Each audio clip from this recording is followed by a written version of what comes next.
자, 이번 시간은 수학 82쪽, 83쪽 4단원 비례식과 비례배분, 비례배분 해볼까요?를 공부해 보겠습니다.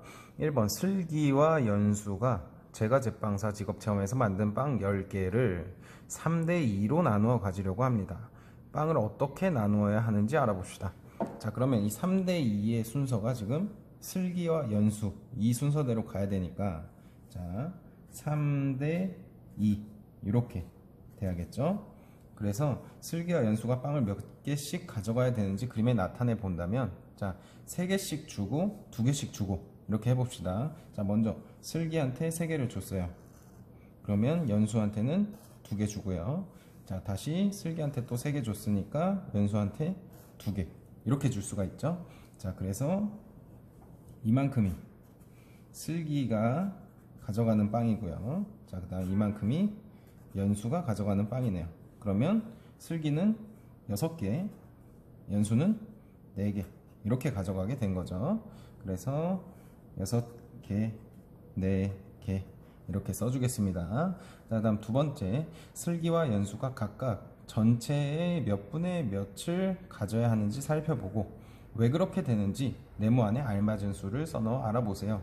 자, 지금 3대2라고 했을 때, 자, 그러면 전체를 총 3과 2를 더한 값 5로 나눴을 때, 그러면 각각 하나의 값이 2개가 되니까, 그래서 자, 3과 2를 더한 값에 3개와 3과 2를 더한 값에 2개 이렇게 써줄 수가 있는데요. 자, 이거를 이제 다시 쉽게 합쳐서 분수로 나타내면 5분의 3과 5분의 2가 되고요. 자, 그러면 사실 이거 분모가 같기 때문에 생략이 가능하다. 즉 다시 3대2가 되는 값이죠. 그러니까 우리는 이렇게 써줄 수가 있는 거죠.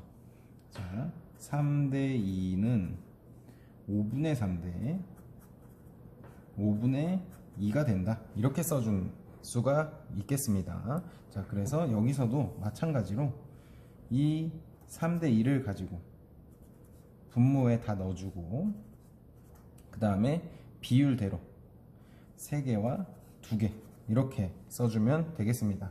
그래서 5분의 3과 5분의 2가 된다. 이렇게 쓸 수가 있겠습니다.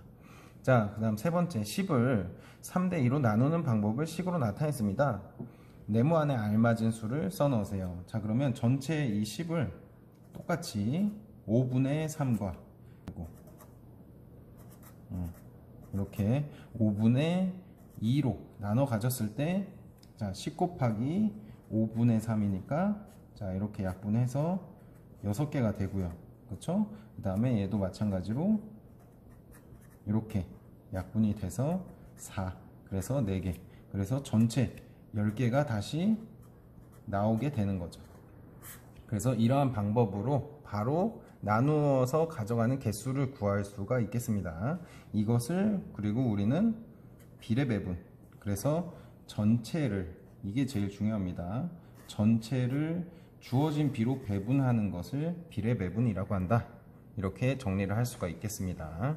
자, 그러면 이 부분도 보면, 자, 사탕 18개를 2대7로 나누어 가질 건데 2대7에서 2와 7을 더한 9를, 그리고 원래 있던 숫자, 그 다음 얘도 마찬가지로 9대 9분의 7 이렇게, 자, 그래서 아래다가 쓰면 9분의 2 대 9분의 7로 나타낼 수가 있는 거죠. 자, 그래서 9분의 2, 그 다음에 여기는 7이 들어가서 9분의 7이 되면 되겠습니다.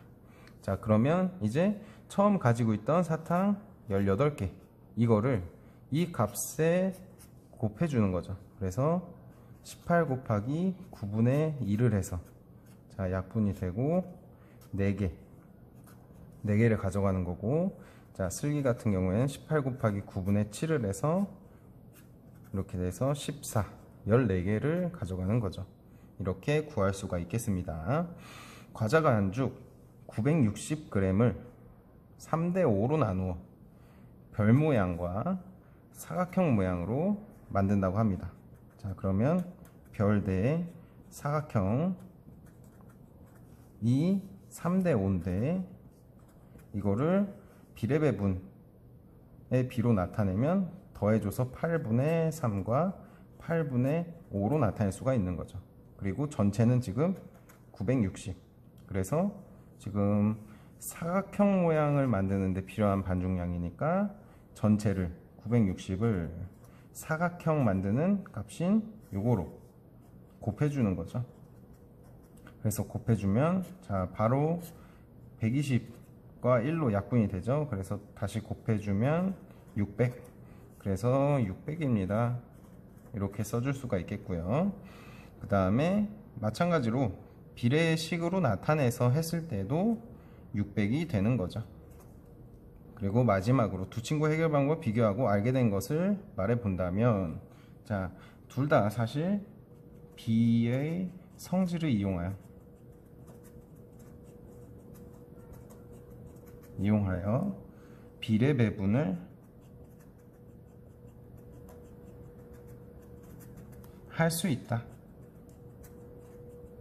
이렇게 이야기를 할 수가 있겠습니다. 자, 이렇게 해서 4단원 비례식과 비례배분 중에서도 비례배분에 대해서 공부를 해봤고, 자, 이제 익힘책 58쪽, 59쪽을 풀고 다음 영상에서 같이 풀이 해보도록 하겠습니다.